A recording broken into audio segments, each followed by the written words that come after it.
લક્ષ્ય ન્યૂઝ, એક નજર, એક લક્ષ્ય.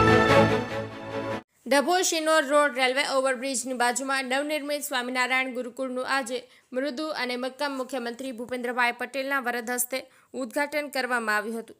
આ પ્રસંગે સ્વામિનારાયણ સાધુ સંતો અને રાજકીય આગેવાનો, ધારાસભ્ય, સાંસદ સભ્ય સહિત ભાજપ સંગઠનના આગેવાનો મોટી સંખ્યામાં હાજર રહ્યા હતા.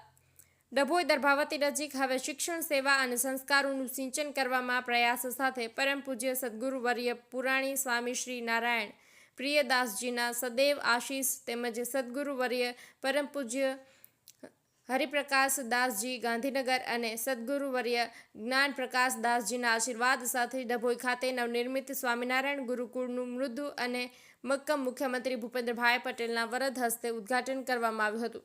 આ પ્રસંગે પૂજ્ય નવતમ સ્વામી, પૂજ્ય સ્વામી સહિત અનેક સાધુ સંતોની ઉપસ્થિતિમાં તેમજ સાંસદ જશુભાઈ રાઠવા, ધારાસભ્ય શૈલેષભાઈ મહેતા, જીતુભાઈ વાઘાણી, નગરપાલિકા પ્રમુખ બિરેન શાહ, જિલ્લા પંચાયત ઉપપ્રમુખ વકીલ અશ્વિનભાઈ પટેલ, જિલ્લા ભાજપ પ્રમુખ રસિકભાઈ પ્રજાપતિ સહિત સામાજિક અને રાજકીય આગેવાનોની ઉપસ્થિતિમાં શૈક્ષણિક સંકુલનું ઉદ્ઘાટન અને બાળકોનો પ્રવેશ શરૂ થયો હતો.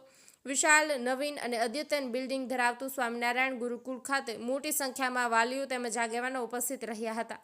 શિક્ષણ સાથે સેવા અને સંસ્કારોનું સિંચન થાય, નવીન શાળા ખાતે થાય તે માટે મુખ્યમંત્રી ભૂપેન્દ્રભાઈ પટેલ દ્વારા શુભેચ્છાઓ પાઠવવામાં આવી હતી.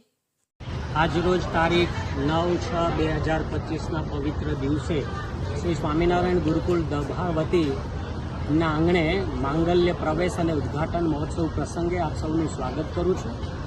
આજરોજ સ્વામિનારાયણ ગુરુકુળ દર્ભાવતીનું ઉદ્ઘાટન આપણા ગુજરાતના યશસ્વી અને માનનીય મુખ્યમંત્રી શ્રી ભૂપેન્દ્રભાઈ પટેલના વરદ હસ્તે સંપન્ન થયું. આ નગર એટલું ભાગ્યવાન છે કે આવા એક ગૌરવાન્વિત પ્રસંગે મુખ્યમંત્રીશ્રીએ પણ પધારી અને એમનું સમયનું યોગદાન આપ્યું. એટલા માટે આજના દિવસનું ઇમ્પોર્ટન્સ કહેતા મને આનંદ થાય છે કે પૂજ્ય કેપી સ્વામીની દીર્ઘદ્રષ્ટિના કારણે એમના નેતૃત્વમાં તો ભાવનગરની અંદર આશરે 25,000 કરતાં પણ વધારે વિદ્યાર્થીઓ કેજીથી પીજી સુધીનું શિક્ષણ મેળવી રહ્યા છે. એમની વિશાળ દ્રષ્ટિ, સર્વજીવ હિતાવહની ભાવના અને સ્વામિનારાયણ ભગવાનના સંદેશાને પ્રસરાવવા માટે અને વૈદિક સનાતન સંસ્કૃતિના જાગરણ માટે અને એમના સંવર્ધન માટે અહીંયા એક ગુરુકુળ સંસ્થા, ભગીની સંસ્થાની સ્થાપના કરી. સ્વામીજીનું વિઝન છે કે આ વિસ્તારના નાના નાના ગામડાઓમાં વસતા વિદ્યાર્થીઓને પણ સિટી લેવલનું, મેટ્રો સિટી લેવલનું એજ્યુકેશન મળે અને સર્વાંગી વિકાસ થાય બાળકનો. એના માટે એટલું મોટું દિવ્ય ભવ્ય સંકુલનું નિર્માણ થયું છે.